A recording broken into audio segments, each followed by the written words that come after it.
जो डंपर पकड़ा गया, उस चालक को जब पुलिस ने पकड़ा तो उससे ये पता नहीं लगा पाई कि वो कौन से स्टोन क्रशर के साथ काम करता था। ये जो एसपी की स्टेटमेंट है, ये एसपी का कहना जो है, उसने कहा है कि घटना से जुड़े हुए डंपर के किसी स्टोन क्रशर से सप्लाई का लिंक नहीं है। अगर लिंक ही नहीं है तो वहां गया कैसे? 2019 से 22 तक पुलिस के बीच ये पहली घटना नहीं है, ये 22वीं घटना थी। इससे पहले 21 बार इस किस्म की घटनाएं हुई है। अध्यक्ष महोदय, 19 जुलाई 2022 को नूह के ताउड़ो क्षेत्र में जो खनन माफिया जो था, उसने एक डीएसपी के ऊपर डंपर चढ़ा दिया, उसको मौत के घाट उतार दिया। उसमें जो अगली बात है, जो गलती है, मैं वही बात आपके माध्यम से कहना चाहता हूं, पूछना चाहता हूं। आप भी मेरी बात से सहमत होंगे। जितने भी कहीं भी खनन का काम चलता है, वहां पे जितने सेल ये आपके लगे होते हैं, क्रशर जो है, उस क्रशर के साथ हर गाड़ी की रजिस्ट्रेशन होती है। बिना रजिस्ट्रेशन के उस इलाके में वो गाड़ी इंटर नहीं कर सकती। इंटर तभी करेगी जब उसकी किसी क्रशर वाले के साथ रजिस्ट्रेशन होगी और उससे पर्ची कटा करके माल निकाल करके लेकर के जाएगा। ये एक कानूनन प्रतिक्रिया है इसकी। ये जो गाड़ी पकड़ी गई थी, जो डंपर पकड़ा गया, उस चालक को जब पुलिस ने पकड़ा तो उससे ये पता नहीं लगा पाई कि वो कौन से स्टोन क्रशर के साथ काम करता था। अगर ये पता करती पुलिस कि ये कौन से क्रशर के साथ, स्टोन क्रशर के साथ जुड़ा हुआ था, तो फिर माफिया का भी पता चलता कि ये कितने चक्कर रोजाना लगाता था, कितना माल ये निकाल करके लेकर के जाता था, किस के माध्यम से जा रहा था माल। ये सबसे बड़ी भूल ये इसलिए हुआ कि वहां जो पुलिस कप्तान की जो स्टेटमेंट है, वो आप भी देखें 14 मई 2022 को। और ये जो एसपी की स्टेटमेंट है, ये एसपी का कहना जो है, उसने कहा है कि घटना से जुड़े हुए डंपर के किसी स्टोन क्रशर से सप्लाई का लिंक नहीं है। अगर लिंक ही नहीं है तो वहां गया कैसे? सबसे बड़ा सवाल यह है कि उस एरिया के अंदर आपके बैरियर है, आपकी पुलिस चौकियां हैं, सब कुछ बना हुआ है, तो फिर वो कैसे गया? इसका मतलब जो पुलिस चौकियां हैं, जो बैरियर लगे हुए हैं, वो लोग फिर इनके साथ मिले हुए हैं, वही लोग इस काम को बढ़ावा दे रहे हैं, वही लोग इस काम को करवा रहे हैं। इसका तो सीधा संबंध ये हुआ। नंबर 2, जो नूह का क्षेत्र है आपका, पिछले 4 साल से 2019 से 22 तक पुलिस के बीच ये पहली घटना नहीं है, ये 22वीं घटना थी। इससे पहले 21 बार इस किस्म की घटनाएं हुई है। और उसके साथ साथ 2 एसडीएम जो वहां पे थे, उन एसडीएम को भी, जिनके अलग अलग दोनों के नाम है, मैं बता दूंगा कि ये दोनों एसडीएम भी जब इस खनन को रोकने के लिए गए तो उनके ऊपर भी गाड़ियां चढ़ाने का प्रयास किया गया। जब इतनी दफा घटनाएं घट गई तो फिर आपका खनन डिपार्टमेंट जो है वो कहां सोया हुआ था, कहां पुलिस सोई हुई थी? क्यों नहीं उन लोगों के खिलाफ आपने कार्रवाई करी? क्यों नहीं उन लोगों के खिलाफ आपने सख्ती करी?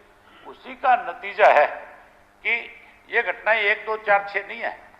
ये मैं आपको अलग अलग डिस्ट्रिक्ट वाइज बता देता हूं। 10 दिसंबर 2020 को जींद के अंदर अवैध खनन को रोकने गए सिंचाई विभाग की टीम पे हमला हुआ।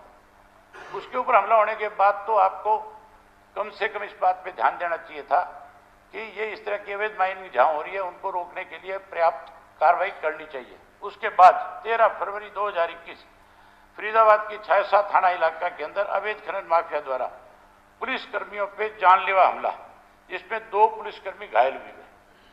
उसके बाद 17 मार्च 2021 सोनीपत को खनन माफिया द्वारा स्पेशल इन्फोर्समेंट टीम पर जानलेवा हमला तथा सिपाही को पीट पीट कर घायल किया गया और एएसआई रविंद्र कुमार की वर्दी फाड़ दी गई। उससे भी सबक लेना चाहिए था। नहीं, ये कुछ भी कर सकता है माफिया। ये डिटेल आपके पास ये मैं वही तो कह रहा हूं कि कहां कमी है आपकी। इनको डिटेल आप दे दीजिए और जो प्रश्न आपने किया उसका जवाब। मैं किसी से मैं यहाँ पूछ नहीं सकता ये बात। नहीं डिटेल, जब सब कुछ हो रहा था आपने रोका क्यों नहीं? नहीं पूछिए, मैं कह रहा हूं, मैं कोई गलत चीज नहीं पूछ रहा। नहीं ये मैं आपके जो सरकार के दिए हुए आंकड़े हैं वो पूछ रहा हूँ। हाँ जी, डिटेल के अंदर। उसके बाद 9 दिसंबर 2021 को अम्बाड़ा के अंदर नारायणगढ़ क्षेत्र के अंदर अवैध खनन माफिया जो है टीम, जब खनन की टीम गई उनके ऊपर भी जानलेवा हमला करने का काम किया, उससे भी सबक नहीं लिया। उसके बाद भिवानी के डाडम क्षेत्र में पत्थर की अवैध खनन के दौरान 6 लोगों की मौत होगी, 10 से 15 लोग आज भी लापता है।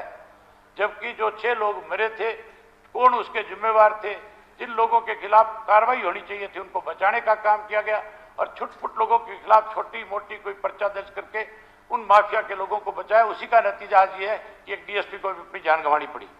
इस तरह फिर 15 मार्च 2022 को यमुनानगर में आरटीआई विभाग द्वारा पकड़े गए ट्रक के दौरान दुर्घटना में एक आरटीआई विभाग के अधिकारी को जिंदा जलना पड़ा, जिंदा जला के मार दिया उसको, उससे भी सबक नहीं लिया। उसके बाद 19 जुलाई को नूह में हुआ। इसके अनुसार दिसंबर 2020 से मार्च 2022 के बीच हरियाणा के खनन संबंधी घटनाओं में कम से कम 20 लोगों की मौत हुई। फिर सबक लेना चाहिए था।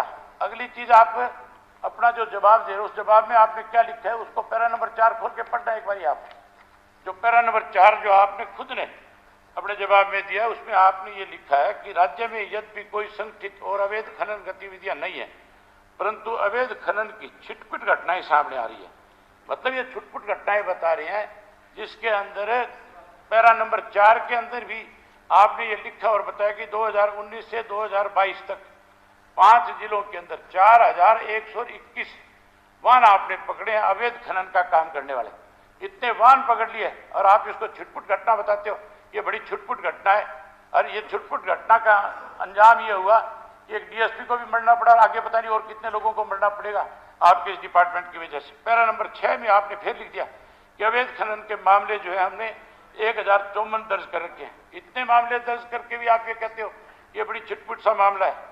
पैरा नंबर 8 और आप अपना पढ़ करके देखो, आपने लिखा है विभाग ने सभी में ये बात स्वीकार करिए स्पीकर साहब, ये बहुत सोचने वाली बात है कि सभी में इनके पैरा नंबर 8 के अंदर जवाब के अंदर ये लिख करके दिया गया है कि विभाग ने ये स्वीकार कर कहा है कि अवैध खनन से निपटने के लिए अभी हम तैयारी कर रहे हैं। अभी ये तैयारी कर रहे हैं मतलब 8 साल से अब इनको तैयारी की सूझी है। जब इनका डीएसपी पुलिस का एक डीएसपी जब उसका शिकार हुआ है, इससे ज्यादा बड़ी शर्म की बात क्या होगी कि आप आज भी कह रहे हो कि हम इसकी तैयारी कर रहे हैं।